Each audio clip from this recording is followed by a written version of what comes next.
नमस्कार, प्रथम आवाज़ धमाका आज तक में आप सभी का स्वागत है और मैं हूं आपके साथ सरोज सिंह। हमारी आज की खास पेशकश सीधी बात सरोज सिंह के साथ में हमारे साथ हैं आर्या नंदे जी, जो सारंगगढ़ की अद्भुत प्रतिभा की धनी। आर्या नंदे सारंगगढ़ की शान के रूप में प्रसिद्ध है। आर्या नंदे जो कि प्रतिष्ठित नंदे वकील परिवार के रविंद्र नंदे और विनीता नंदे की सुपुत्री है। इन्होंने सारंगगढ़ सहित पूरे अंचल व अपने परिवार का मान बढ़ाया है। आर्या नंदे ने देश में ही नहीं विदेशों में भी जाकर अपनी उड़ीसी नृत्य की कला की छाप छोड़ी है। आइए हम अपनी खास पेशकश सीधी बात सरोज सिंह के साथ इनके साथ शुरुआत करते हैं। आर्या नंदे जी, आपने अपनी उड़ीसी डांस की शिक्षा कहाँ से और किससे प्राप्त की है? मैंने अपनी उड़ीसी डांस की शिक्षा मेरे गुरुजी डॉक्टर गजेंद्र कुमार जी से प्राप्त किए हैं।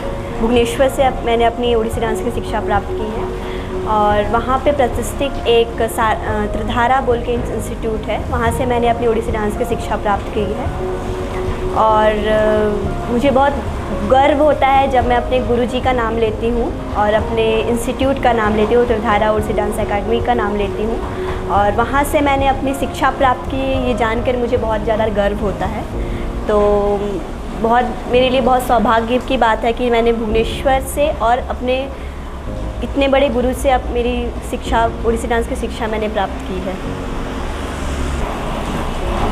आर्या जी, आपको इंडियन क्लासिकल डांस की प्रेरणा कहाँ से? मुझे अपने इंडियन क्लासिकल डांस की प्रेरणा मेरी मदर श्रीमती विनीता नंदे जी से मिली थी। और मैं बचपन में सेमी क्लासिकल करती थी और सेमी क्लासिकल के थ्रू ही मैंने उड़ीसी डांस में कदम रखा और वहाँ से ही मेरी जर्नी स्टार्ट हो के इतने बड़े प्लेटफॉर्म में, इतने बड़े देश और विदेशों में मेरा नाम प्रसारित हुआ था। और पहला जो मेरा शिक्षा था वो अपने मम्मी से ही मैंने प्राप्त की थी क्लासिकल डांस के थ्रू।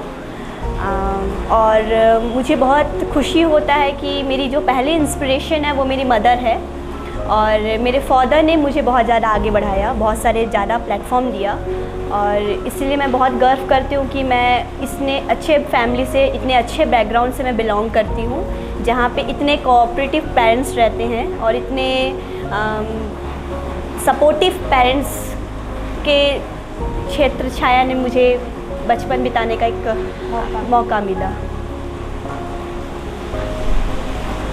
आपने एक ही वक्त पे नृत्य और पढ़ाई कैसे मैनेज की?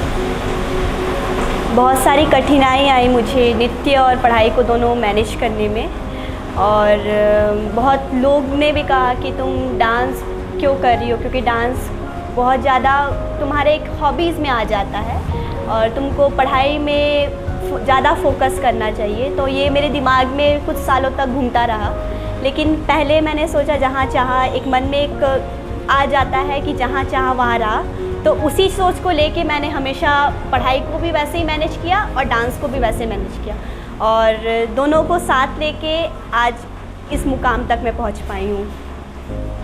और मैं बताना चाहती हूँ कि बोर्ड एग्ज़ाम में मैंने 10वीं 10th बोर्ड एग्ज़ाम में मैंने 3 महीने में पढ़ाई करा था, क्योंकि मेरे बहुत ज़्यादा आउटर प्रोग्राम्स रहते थे और मेरा जो परसेंटेज आया था, मतलब बोलना चाहिए फर्स्ट क्लास था, 85%, 88.8% आया था मेरा।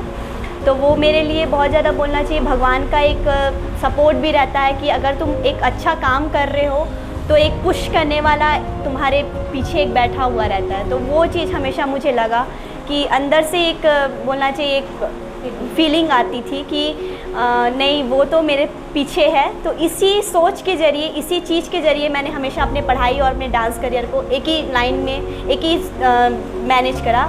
और मेरे स्कूल के टीचर्स भी बोलते थे तुम ऐसा इतना मतलब डांस इतने बाहर जाकर भी इतने कम समय में तुम पढ़ाई को कैसे मैनेज कर रहे हो। तो हमेशा यही बोलती थी कि भगवान जो करता है वो सब चीज़ एक प्रैक्टिकली सोच के ही करता है। और मेरी सबसे, मैं तो हमेशा बोलना चाहूँगी मेरे पेरेंट्स का मुझे हमेशा सपोर्ट मिला है। Not about my parents only, मेरे फैमिली का भी मुझे बहुत ज़्यादा सपोर्ट मिला है। तो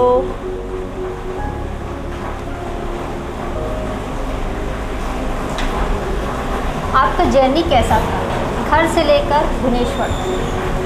मेरा जो जर्नी था घर से लेकर भुवनेश्वर तक, तो मैं बताना चाहती हूँ घर में आपको मैंने जैसे पहले एक क्वेश्चन में बताया था कि मेरी मम्मी से ही मेरा जो क्लासिकल डांस का रिझाव था वो शुरू हुआ, और उस स्टार्टिंग पॉइंट से लेकर एंडिंग जो अभी आज जिस मुकाम तक मैं पहुँची हूँ। मेरा जो पहला प्रोग्राम था 2013 में चक्रधर समारोह था, उस लाइन से मैं ओडिसी में पहली बार अपना कदम रखी थी, और उसके बाद से उस दिन से मेरा एक जो नया बोलना चाहिए नया लाइफ मेरा एक शुरुआत हुआ था उस स्टेज से लेकर। पहली बार मैंने गुरुजी से पहली बार मैंने उसी स्टेज पर मुलाकात की थी, और उसी स्टेज के ज़रिए मुझे बोलना चाहिए मेरे लाइफ में 2 थिंग्स मैंने अचीव किया था। पहला, इतने बड़े स्टेज में मेरे को परफॉर्म करने का मौका मिला था, और दूसरा थिंग, इतने बड़े गुरु से मेरा एक आशीर्वाद प्राप्त हुआ था, और मुझे इस प्लेटफॉर्म तक पहुंचाने में सिर्फ और सिर्फ उनका ही हाथ है।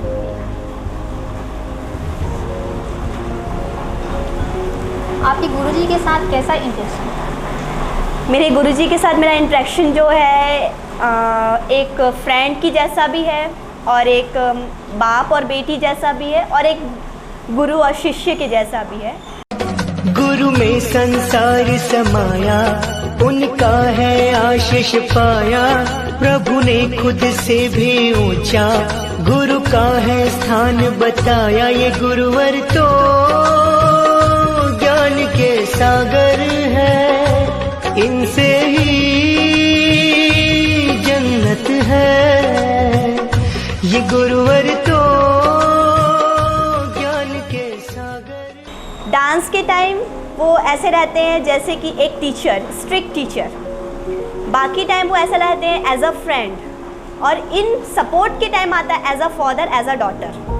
तो उसी चीज़ को हमेशा मेरे पॉइंट आउट में मैं लेके चलती हूँ कि ऐसा गुरु मिलना और ऐसा एक टीचर आपके लाइफ में आना, ये आपके लिए बहुत सौभाग्य की बात होती है, और किस जन्म का आप एक बोलना चाहिए पुण्य करते थे जो आपको एक ऐसा टीचर का प्राप्त हुआ है। क्योंकि आज के जो जनरेशन के टीचर बता रही हूँ मैं आपको, आज के जनरेशन के टीचर हैं कि वो बच्चों के में भी आजकल बहुत ज़्यादा पार्शलिटी करते हैं कि हम बच्चों को ये अच्छा करें तो ऐसा हम उसको आगे बढ़ने नहीं देंगे। लेकिन मेरे गुरुजी ऐसे हैं कि जो अच्छा करता है उसको हम उस मुकाम तक पहुँचाएँगे।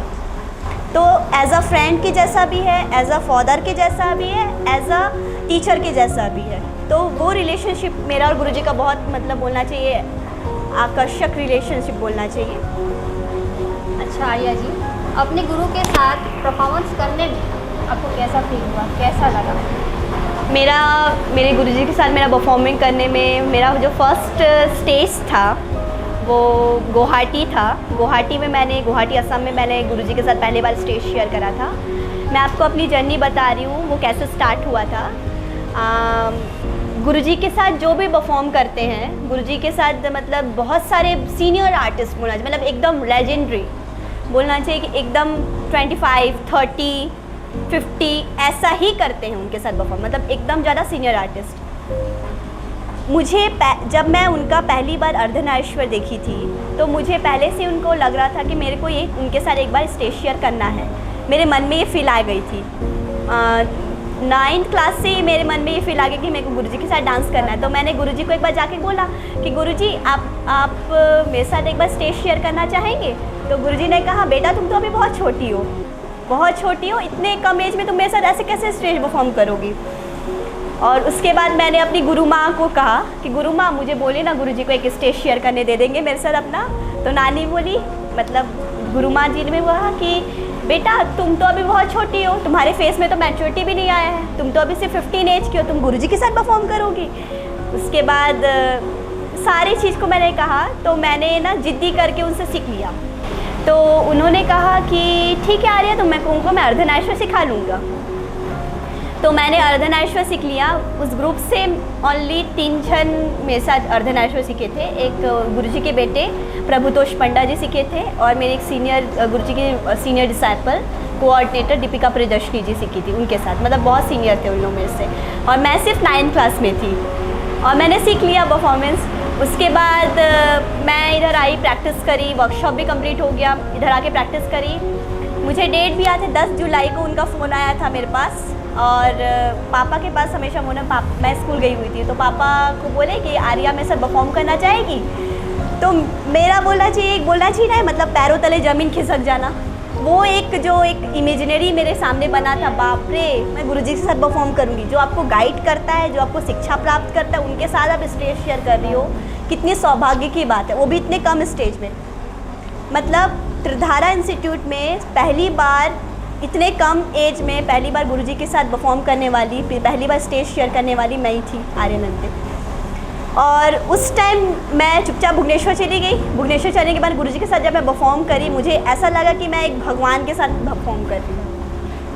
मतलब बोलना चाहिए वो मूवमेंट मेरे लिए सबसे इनक्रेडिबल, बोलना चाहिए अविश्वसनीय एक्सपीरियंस था मेरे लिए वो। और सबसे अच्छा अनुभव तब रहता है जब अपनी गुरुजी के साथ आप स्टेज शेयर कर रहे हो। और वहाँ पर वो डांस ख़त्म होने के बाद वहाँ पर सामने में एक बहुत बड़े राइटर बैठे, सुनील कोठारी जी, डॉक्टर सुनील कोठारी जी, उन्होंने उस लाइन पर एक आर्टिकल लिखा था हमारे बारे में कि इतनी छोटी बच्ची गुरुजी के साथ, इतने बड़े गुरु के साथ डुएट परफॉर्म कर रही है। तो वो आपके लिए बहुत बड़ा सौभाग्य की बात जब अपने गुरुजी के साथ आप स्टेज शेयर कर रहे हो। लेते हैं छोटा सा ब्रेक के बाद फिर हाजिर होंगे। आपके नगर सारंगढ़ में फैंसी एवं डिजाइनर साड़ियों का एकमात्र स्थान सूरत साड़ी बाजार, जिसमें आपको सूरत की साड़ियां सूरत के भाव में मिलेंगी। हमारा पता है सूरत साड़ी बाजार, गोकुल सुपरमार्केट के बगल में। संपर्क करें 9799410011 और 8955674799। JK fly ash bricks and blocks, JK tiles industries, proprietor Jeevan Ratri. हमारा पता है Tenganapali Sarangarh. Mobile number 9300289195। Break के बाद फिर से आपका स्वागत है आर्यानंदे के साथ। आर्यानंदे जी, आपको सबसे बड़ी उपाधि कब मिली? मुझे सबसे बड़ी उपाधि तब मिली जैसा कि मैंने अपने गुरुजी के साथ पहली बार स्टेज शेयर करा। वो मेरी सबसे बड़ी उपाधि थी मेरे लिए। मेरी लाइफ में सबसे बड़ा अचीवमेंट बोलना चाहिए, सबसे बड़ा अचीवमेंट वही था।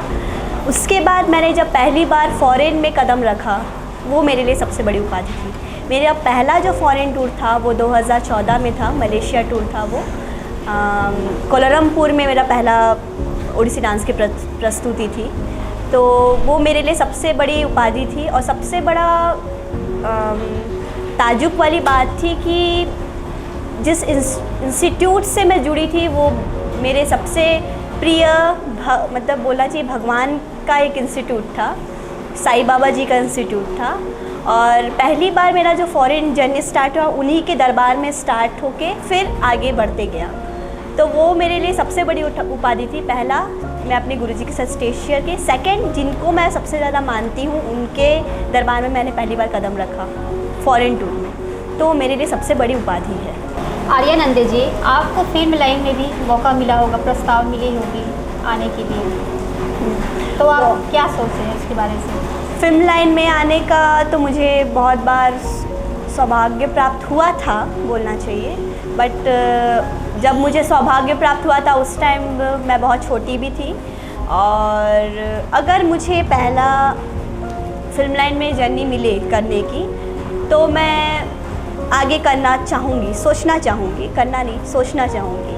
और मुझे सबसे पहले ऑफ़र मिला था आंध्रा से, आंध्र प्रदेश में मुझे पहला ऑफ़र मिला था फिल्म का। उसके बाद छत्तीसगढ़ी फिल्म का भी बहुत ऑफ़र मिला, छत्तीसगढ़ी टीवी सीरियल्स का भी बहुत ज़्यादा ऑफ़र मिला था। बट उस टाइम बहुत छोटी थी, लेकिन आगे अगर मुझे इस चीज़ में करने का मौका मिले तो मैं ज़रूर करना चाहूँगी। और द मोस्ट इम्पॉर्टेंट थिंग कि अगर फिल्म लाइन में आना है तो मैं ओडिसी डांस को कभी भी छोड़ना नहीं चाहूँगी। उसी के ज़रिए ही जाऊँगी, उसी के थ्रू ही जाऊँगी और उसी आइडेंटिटी की मैं बॉलीवुड में या फिर कोई भी फिल्म इंडस्ट्री में कदम रखूँगी। अगर फिल्म लाइन में आपको जाने का मौका मिले तो आप किस एक्टर के साथ फिल्म करना चाहेंगी? अगर मुझे जाने का मौका मिलेगा फिल्म लाइन में तो मैं कौन से फिल्म के एक्टर के साथ करना चाहूँगी?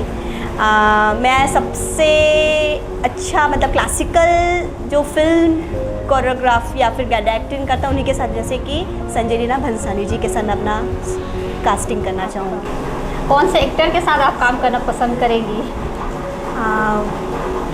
एक्टर के साथ बोलना चाहिए तो मैं साउथ के एक्टर के साथ अपना फिल्म करना चाहूँगी, जैसे कि अली अर्जुन। लेकिन संजय भंसाली बॉलीवुड फिल्में बनाते हैं, तो फिर बॉलीवुड एक्टर तो मुझे कोई पसंद नहीं है, तो मैं संजय जी के साथ बोलूँगी, संजय जी आप कुछ अच्छा मेरे लिए रोल मॉडल लेके तभी मैं आपके साथ फिल्म करना चाहूँगी। सॉरी, आपकी फैमिली के सभी मेंबर हैं जो कानूनी पेशे से जुड़े हैं, तो क्या आप भी उसी लाइन में जाना चाहेंगे?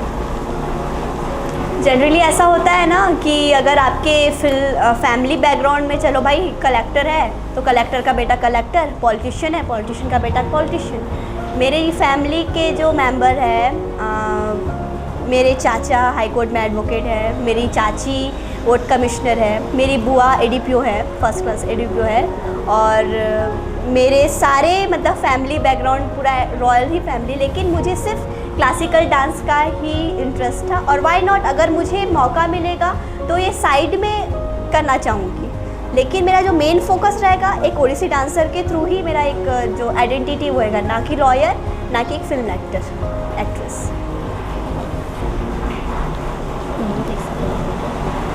आर्या जी, आप इतना आना जाना करते हैं, यात्रा करते हैं, तो ऐसी कोई वाक़या है जो आपको याद होगी, जो आपको याद आती है? मेरी सबसे हॉरिबल बोलना चाहिए, हॉरिबल एक्सपीरियंस था और एक्साइटमेंट भी था। तो सबसे बड़ा जो हॉरिबल जर्नी था, मतलब सबसे इंटरेस्टिंग भी था और सबसे हॉरिबल भी था, वो था मेरा एक जापान टूर। जापान टूर सबसे मतलब जापान जाने का बोलना चाहिए ना, लक जिसका रहता है वो जापान या फॉरेन की यात्रा कर सकता है, सब नहीं जा सकते हैं। तो वो जो एक्सपीरियंस था मेरे लिए सबसे बड़ा एक्सपीरियंस ये था कि मुझे जापान जाने का मौका मिला। जापान जाने का मौका मिला तो सब लोग बोले कि अरे भाई अपनी जापान जाएगी, इतना दूर जाएगी। मेरे फैमिली मेम्बर्स भी बोले कितनी छोटी है। मतलब उस टाइम मैं ऑलरेडी 11th क्लास में थी। 11th में आप गैस कर सकती हैं मैं कितनी छोटी थी और किस एज में थी। आई एम नॉट मतलब एडल्ट भी नहीं हुई थी मैं उस टाइम। तो और सबसे बड़ा मोस्ट इम्पॉर्टेंट थिंग होता है कि अगर आप अंडर एज हैं या फिर एडल्ट है तभी आप फॉरेन टूर कर सकती हैं, और इतने मतलब आउट ऑफ इंडिया आप जा सकती हो। तो इसमें का एक एक्सपीरियंस वो तो कैसे ना कैसे मैनेज हो गया। मेरा एज का फैक्टर हुआ, बहुत ज़्यादा प्रॉब्लम भी हुआ कि इतनी छोटी बच्ची है और इस एज में ये नहीं जा सकती। तो गुरुजी ने कहा कि अच्छी डांसर है और सब चीज़ इसका मतलब अच्छा है, और जितना भी ऑर्गेनाइज़ करे सारे ने बहुत ज़्यादा वो चीज़ हो गया। यहाँ से मैंने दिल्ली गया। दिल्ली में ही जिस दिन मेरे को जापान टूर करना था, जिस दिन मेरा जो जापान का फ़्लाइट था, उस दिन मेरा पासपोर्ट ही नहीं आया। मेरा पासपोर्ट का जो एक मैं बताते समय भी मुझे वो वाक़या याद आ रहा है हमेशा। तो वो जो पासपोर्ट था, सारा पासपोर्ट आ चुका था। मेरा फ़्लाइट था 8 बजे।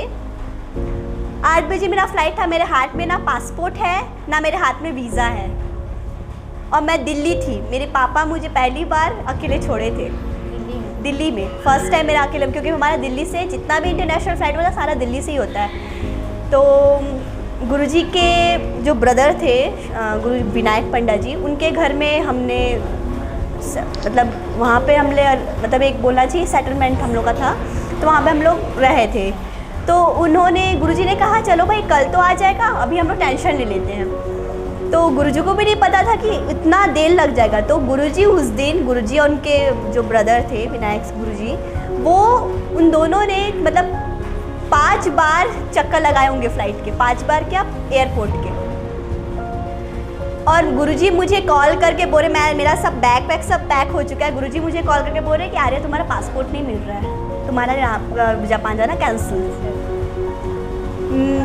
मतलब मेरा जो एक इमेजिनरी था कि अरे मैं एक रहता है ना सबके मतलब मन में रहता है कि भाई जापान जाना है, परफॉर्म करना है और 15 दिन स्टे करना है, इतने सारे लोग जा रहे हैं। मेरे ग्रुप के लोग भी थे, मतलब मेरे सीनियर डिसाइपल गुरुजी की थी, गुरुजी के बेटे थे प्रभुतोष पंडा जी, स्वाति दी थी, हम लोग 4 जन ही बस गए थे और गुरुजी को मिला के। तो वो मेरे लिए जो एक, जब गुरुजी ने मुझे कहा कि तुम नहीं जा सकती जापान, और तो मैं मतलब बोलना चाहिए आई एम शॉक्ड, और ना मैं रो सकती थी ना मैं कुछ बोल सकती थी, मेरा एकदम एक स्टैचू की तरह हो गई थी। तो ठीक है, मैंने अपना बैग वैग सब निकाला। मैं गुरुजी को हमेशा बोल रही थी, गुरुजी ये आपकी गलती है, आप क्यों नहीं लेके आए मेरा पासपोर्ट। तो गुरुजी बोले मेरी गलती क्या है।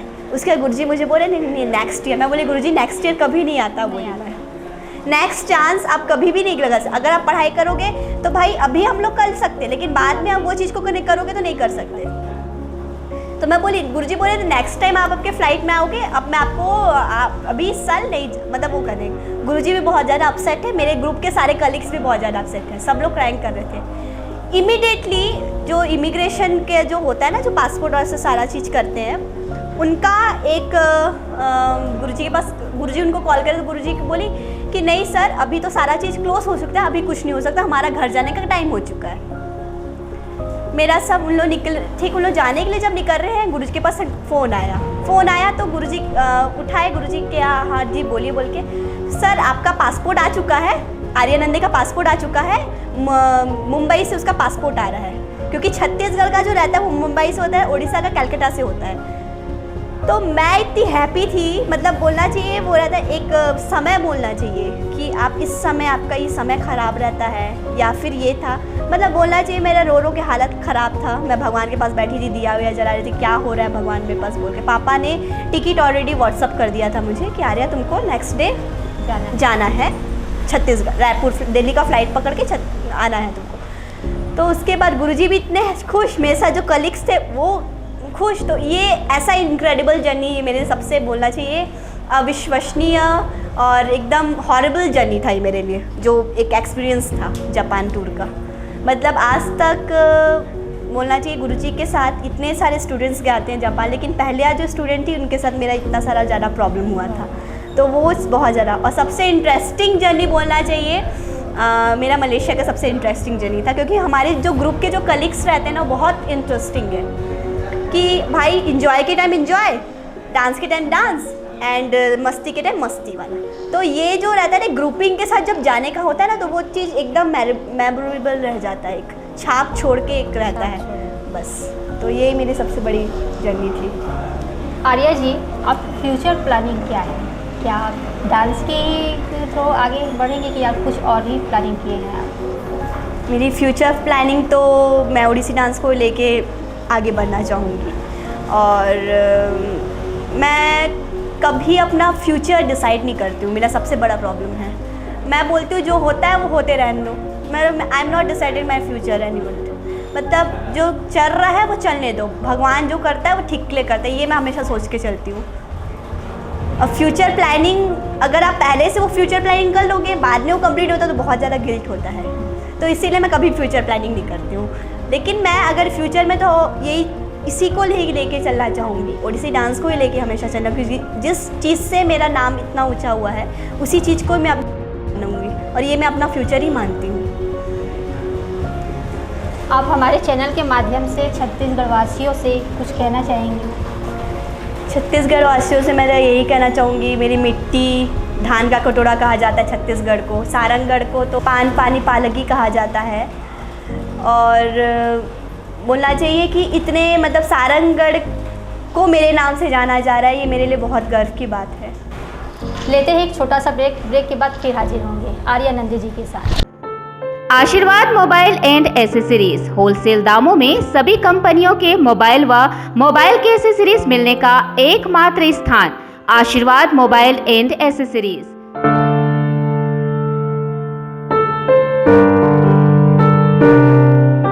पता भारत माता चौक, नगर पालिका रोड, सारंगगढ़।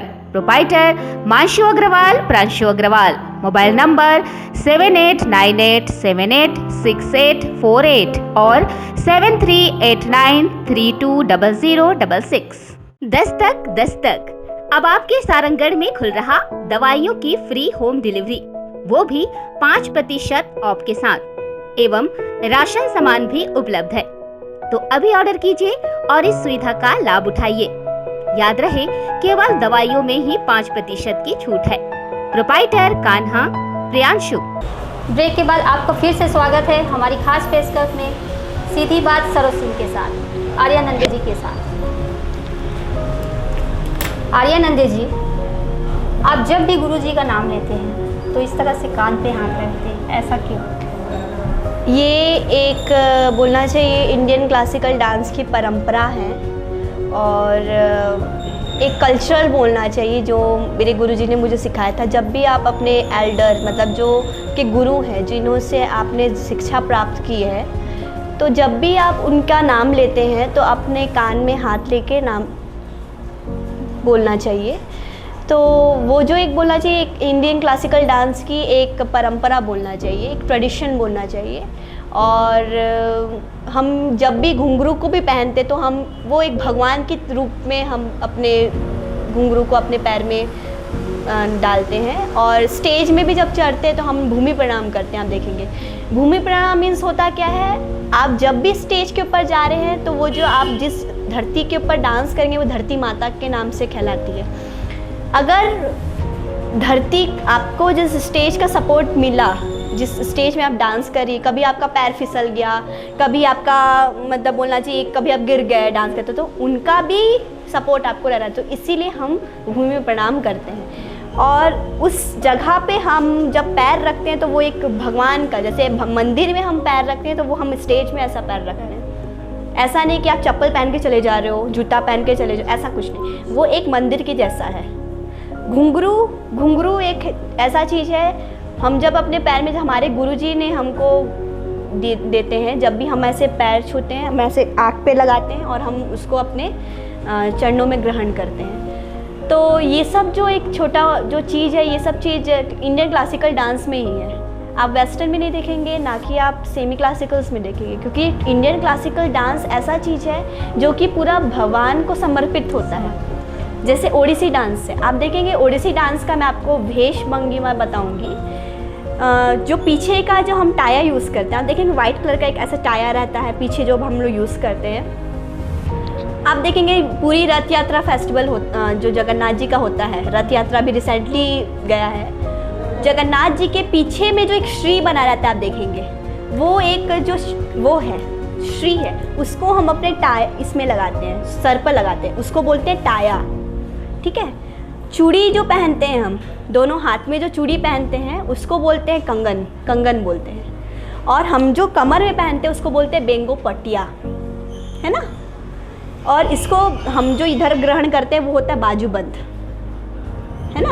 और यहाँ गला में लगाते हैं बेको चिपा बोलते हैं। तो ये सब चीज़ ओडिसी का एक जो चीज़ है, वो सब चीज़ मतलब बोलना चाहिए क्लासिकल डांस में जो अलग अलग सबका नाम है। आप भरतनाट्यम में देखेंगे बालाजी का एक साइन रहता है, तिरुपति बालाजी जब गए होंगे कभी, तो बड़ा सा एक उनके सर के ऊपर ऐसा लगाता है, वो चीज़ उन लोग भरतनाट्यम डांस में वो यूज़ करते हैं। वैसा ही है, आपको एक एक सिंबल है। तो ये जो क्लासिकल डांस है हमारा, जो ओडिसी डांस है, वो जगन्नाथ जी के ऊपर समर्पित है, समर्पित भाव से हम करते हैं। आप कभी भी इसमें बोलना चाहिए कोई वेस्टर्न चीज़ नहीं देखेंगे।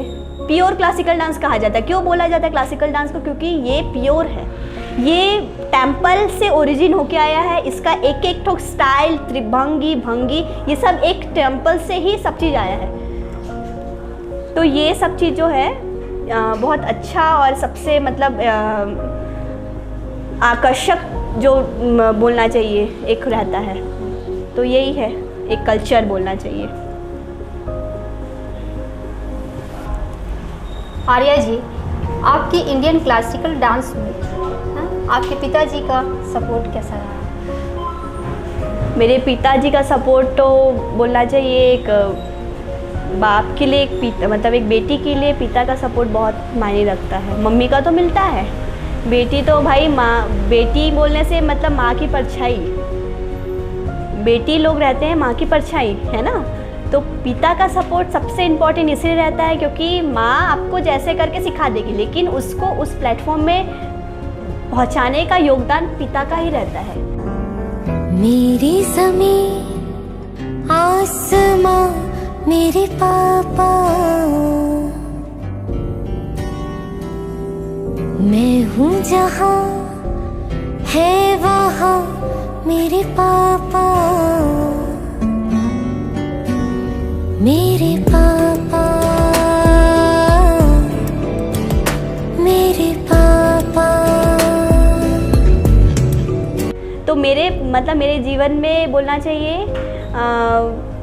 एक इंस्पिरेशन भी मेरे पापा हैं और मेरे गॉड फादर में मेरे पापा ही हैं, बोलना चाहिए। जो बोलते हैं गॉड फादर, वो मेरे पापा हैं, क्योंकि वो अगर इतना दूर तक मुझे नहीं पहुंचाते या फिर इतना स्टेज में इतने सारे कॉन्टेक्ट्स नहीं रखते तो आज मैं पहुंच नहीं पाती। ये आपकी उड़ीसी नृत्य है जो प्रोफेशन है आपकी, उसके बारे में विस्तार से बताइए। ओडिसी नृत्य एक ऐसा सबसे आर्ट क्लासिकल डांस में एक ऐसा क्लासिकल डांस है जो कि सबसे बोलना चाहिए, सबसे डिफ़िकल्ट बोलना चाहिए, सबसे 8 क्लासिकल डांस में सबसे डिफ़िकल्ट ओडिसी नृत्य को। आर्या जी, ओडिसी नृत्य के बारे में कुछ विस्तार से बताइए मेरे दर्शकों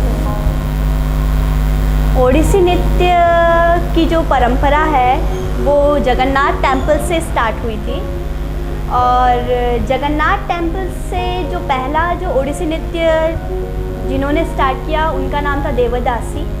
वो जगन्नाथ जी के सामने समर्पित भाव से अपना नृत्य को प्रस्तुत करते थे और इसका जो ओरिजिन हुआ, ओडिसी का जो ओरिजिन हुआ, आप जब भी जगन्नाथ मंदिर पुरी जाएंगे या फिर कोणार्क टेम्पल जाएंगे, आप देखेंगे उनके हर एक मंदिर में एक एक तो पोस्चर है, हर एक नृत्य की एक एक भंगिमा है, उसमें आप देख पाएंगे। तो वो जो सब चीज़ है वो सब ओडिसी ही है, वहीं से ही ओडिसी का ओरिजिन हुआ है। जो जड़ है वो जगन्नाथ टेम्पल से ही उसका हुआ है। सबसे ध्यान देने वाली बात है, ओडिसी आर्ट क्लासिकल डांस में सबसे टफ इसीलिए है क्योंकि कथक में आप देखेंगे, कथक में सारा चीज़ स्ट्रेट में होता है, आप सीधा करके आप सब चीज़ कर लेंगे। उसमें क्या रहता है, फुटवर्क ज़्यादा रहता है कथक में। भरतनाट्यम में क्या रहता है, सारा चीज़ स्ट्रेट रहता है, आप बैठेंगे और सब चीज़ स्ट्रेट में रहेगा। ओडिसी में क्या रहता है, पूरा आपका वन सर से लेकर सब चीज़ बैंड। त्रिभंग सबसे मोस्ट इम्पॉर्टेंट होता है। त्रिभंग मीन्स होता है जगन्नाथ कृष्ण जी जिस पोज में खड़े होते हैं उसको बोला जाता है त्रिभंग। त्रिभंग मीन्स आपके बॉडी का हर एक पार्ट, 3 पार्ट्स मेंशन दिखेगा, उसमें 3 पार्ट्स दिखना चाहिए त्रिभंग, इसलिए हम बोलते 3 भंगीज, है ना।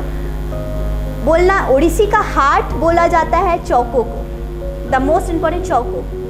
आप देखेंगे जगन्नाथ भगवान बैठते कैसे, आप सब एक बार देखेंगे, जगन्नाथ भगवान जिस पोज में बैठते हैं उसको बोला जाता है चौको। तो वो ओडिसी का हार्ट है।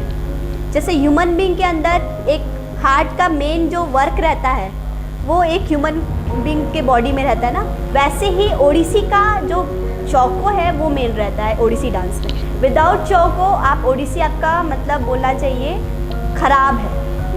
तो वो ओडिसी का सबसे आकर्षक करने वाली ये सब बात है। आर्या नंदे जी, आप जब फर्स्ट टाइम भुवनेश्वर पहुंची तो आपके प्रति जूनियर और सीनियर का कैसा व्यवहार था? मैं जब पहली बार भुवनेश्वर आई तो मैं गुरुजी की पहले स्टूडेंट हूँ जो छत्तीसगढ़ से उड़ीसा गई, यहाँ से उड़ीसा गई। मैं पहली स्टूडेंट हूँ जो छत्तीसगढ़ से उड़ीसा गई। तो मैं गुरुजी से जब पहली बार भी गुरुजी से हालांकि तो मिल चुकी थी चक्रधर में, बट पहली बार जब मैं गुरुजी से मिली तो मुझे पता चला बाप रे ये गुरु इतने सिंपल हैं। ऐसा एक इमेजिनरी मेरे मन में आया, इतने सिंपल हैं, इतने बड़े गुरुजी इतने सिंपल कैसे हो सकते हैं। बोलते हैं ना कि आर्टिस्ट है, इतने बड़े आर्टिस्ट हो, इतना बोलना चाहिए। आज तो थोड़े मोड़े भी बन जाते तो इतना बड़ा भाई पॉपुलर हो गए, एक गर्व होता है। मेरे गुरुजी के मन में कभी भी ऐसा कुछ है नहीं, एकदम वो सिंपल है। गुरुजी 3 वर्ड हमेशा बोलते हैं, ज़्यादा पैसा नहीं, ज़्यादा पॉपुलरिटी नहीं, ज़्यादा नाम नहीं, आप एकदम सिंपल में रहो। तो मैं पहली बार जब इंस्टीट्यूट में पहुंची तो वहाँ पर एक दीदी थी, उनका नाम था जी नागेश्वरी। जी नागेश्वरी उनका नाम था, जो गुरुजी की सबसे सीनियर स्टूडेंट हैं। उनसे मेरे गुरुजी ने मुझे परिचय करा कि सबसे सीनियर डिसाइपल है और सबसे पहला मुझे मतलब गुरुजी मंगलाचरण सिखाए थे। पहला बार मैं मंगलाचरण करी थी, क्योंकि मैं ओडिसी का कुछ भी नहीं जानती थी उस टाइम। जैसे कि मैं कुछ सीख के आऊँ या फिर कुछ करके आऊँ, मतलब ओडिसी के बारे में मैं ज़ीरो नॉलेज बोलना चाहिए, कुछ भी नहीं था। तो गुरुजी ने कहा कि देखो तुम्हारी दीदी है, सबसे सीनियर दीदी है, इनसे आप डांस सीखना। तो वो बोलना चाहिए कि गुरु के बाद बोलना चाहिए, गुरुजी के बाद वो सबसे बड़ी मतलब सीनियर्स ज़्यादा होते हैं, क्योंकि सीनियर्स अगर आपको जैसे ट्रीट करेंगे उसी तरह से मतलब जूनियर्स आगे बढ़ते हैं। तो वो सीनियर मतलब ऐसा नहीं लगा कि वो मैं पहली बार गई तो मेरे सीनियर जैसे नहीं, कभी नहीं। वो उनका जो ट्रीटमेंट था वो एज अ सिस्टर था। मैंने सोचा था कि भाई मेरा रैगिंग लिया जाएगा या फिर कुछ और किया जाएगा, जैसे नॉर्मली होता है सारे, आप कॉलेज में भी जाएंगे, स्कूल में भी जाएंगे, आजकल कॉमन चीज़ है वो चीज़, है ना। लेकिन गुरुजी के इंस्टीट्यूट में ऐसा मतलब है कि सीनियर जूनियर कुछ ऐसा नहीं, एक इक्वल चीज़ में होता है। तो उनके साथ में जब मिली तो मतलब मुझे ऐसा लगा कि एज अ सिस्टर मैं उनके साथ टॉक कर रही हूँ, या फिर वो एक बड़ी बहन मुझे डांस सिखा रही है।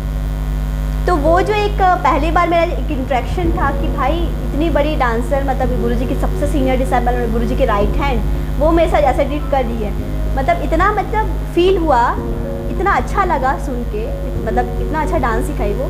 तो हमारे इंस्टीट्यूट में कभी भी ऐसा नहीं होता कि सीनियर जूनियर, और मुझे कभी ऐसा फील नहीं हुआ कि मैं एकदम जूनियर आर्टिस्ट हूँ, कि मैं अभी सीनियर नहीं, तो मेरे गुरुजी के स्टूडेंट हूँ, बस ऐसा ही मुझे फीलिंग हुआ था। आर्या नंदी जी, आप हमारे चैनल के माध्यम से छत्तीसगढ़ वासियों से कुछ कहना चाहेंगी?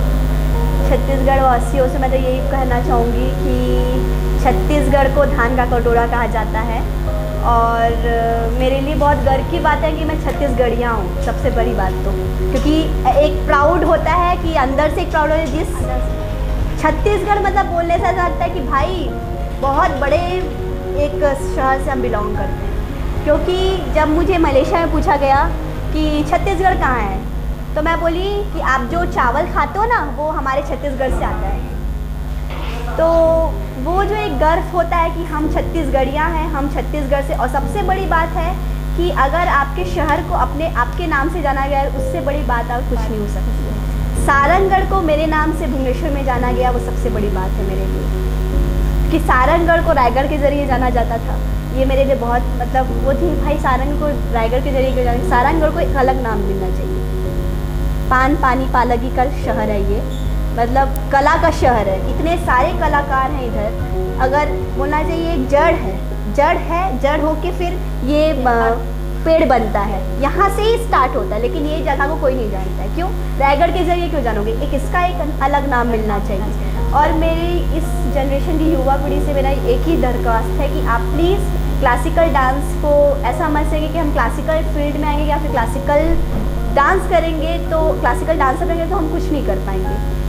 क्योंकि आजकल क्या हो रहा है, बॉलीवुड के ज़रिए हम सब जगह सोचते हैं कि हम सब जगह जाएंगे, लेकिन ऐसा नहीं है कि बॉलीवुड आप खाली वेस्टर्न करोगे तो आप खाली बॉलीवुड में जाओगे, ऐसा नहीं है। इतने बड़े बड़े अभिनेत्रियाँ जैसे हेमा मालिनी, वो भरतनाट्यम के जरिए या फिर ओडिसी के जरिए ही बनी। मीनाक्षी शेषाद्री, श्रीदेवी जी, उन्होंने ही अपना डांस के मुकाम से ही, क्लासिकल डांस के मुकाम से ही इतने बड़े बॉलीवुड में कदम रखा था। तो ऐसा नहीं है कि आप वेस्टर्न ही करोगे तो आप सारे रियलिटी शोज़ में चले जाओगे, ऐसा कुछ नहीं है। आप क्लासिकल डांस को ही आप अपना करियर मानते, एक तो बोलना चाहिए करियर का एक पैकेज है क्लासिकल डांस, फ्यूचर का एक पैकेज है, मतलब अब ये आपको कहाँ पहुँचाएगा क्योंकि आप सोच भी नहीं सकते हो अगर आप उसी प्रेरणा और उसी डेडिकेशन से अगर आप डांस कर रहे हो तो ये मेरे लिए इतना ही मैं बोलना चाहूँगी छत्तीसगढ़ से और अपने सारंगढ़ शहर से। आर्या नंदी जी, इस समय कोरोना महामारी को लेकर जो आप हाल ही में सुन रहे हैं, इस वक्त का दिनचर्या कैसा है? कोरोना तो भाई बोलना चाहिए, कोरोना मतलब कोरोना जो वायरस है कोविड-19 बोलते हैं, गवर्नमेंट ऑफ इंडिया के थ्रू दिया गया है एक tag, not about government of India, पूरा इंटरनेशनल में फैल चुका है ये चीज़। और मैं तो यही बोलना चाहूँगी, आप जितना सेफली आप रहोगे और जितना आप जितने प्रोटेक्शन से रहोगे उसी प्रोटेक्शन मतलब उतना ही अच्छा है। आप देखेंगे कि कोविड में जो पहला जब फॉरेन में स्टार्ट हुआ था, ये चाइना में जब स्टार्ट हुआ तो अभी सब इंडियन कल्चर को ज़्यादा याद कर रहे हैं। और क्योंकि देखो हमारे इंडियन कल्चर में चप्पल उतार के खाना खाओ, नीचे बैठ के खाना खाओ, जब भी बाहर आते हो बाहर से हाथ धो। फॉरेन में ये सब नहीं होता है। वाई? आप कुछ भी मतलब सादा खाओ, सरवदा खाओ, बोलते हैं सादा सरवदा सबसे अच्छा, तो वो चीज़ रहता है। मतलब वो चीज़ अभी लोग सोचते भाई इंडियन कल्चर अच्छा है, ये बहुत अच्छा चीज़ है, सोच रहे हैं फॉरेन वाले लोग ना। देखिए हम फॉरेन का कल्चर को अपना सकते हैं, लेकिन फॉरेनर्स हमारे कल्चर को नहीं अपनाते। क्यों? आपको मालूम है हमारे जो ओडिसी डांस का इंस्टीट्यूट है वहाँ पे कितने सारे जापानीज आते हैं रोज़ सीखने के लिए, और उन लोग हमारा कल्चर को अपनाते हैं, ओडिसी डांस को। उन लोग ओडिसी बोलना जानते हैं, उन लोग से ओडिया पढ़ना जानते हैं, हम नहीं जानते हैं, लेकिन उन लोग जानते हैं वो जो जापान से आते हैं, क्योंकि उनके ऊपर एक डेडिकेशन रहता है जापानीज लोग के ऊपर। तो कोविड के लिए तो मैं ये बोलना चाहूँगी कि प्लीज़ आप लोग जितना प्रोटेक्शन में रहोगे उतना अच्छा है, और हाथ मुंह और हमेशा ग्लव मास्क लेके ही अपना मतलब बाहर जाएं, जहाँ भी अगर कोई भी कुछ भी मतलब ज़रूरी काम है तो जितना प्रोटेक्शन में रहोगे यही मेरे लिए सबके लिए अच्छा होगा। Thank you. घर में रहे और स्टे होम एंड सेफ। तो अभी हम आर्या नंदिनी के साथ हमारी खास पेशकश सीधी बात सरोज सिंह के साथ से चर्चा कर रहे थे। अगले हफ्ते हम नए चेहरे के साथ फिर हाजिर होंगे सीधी बात सरोज सिंह के साथ। नमस्कार। प्रथम आवाज धमाका आज तक, सब पर नजर, सबकी खबर।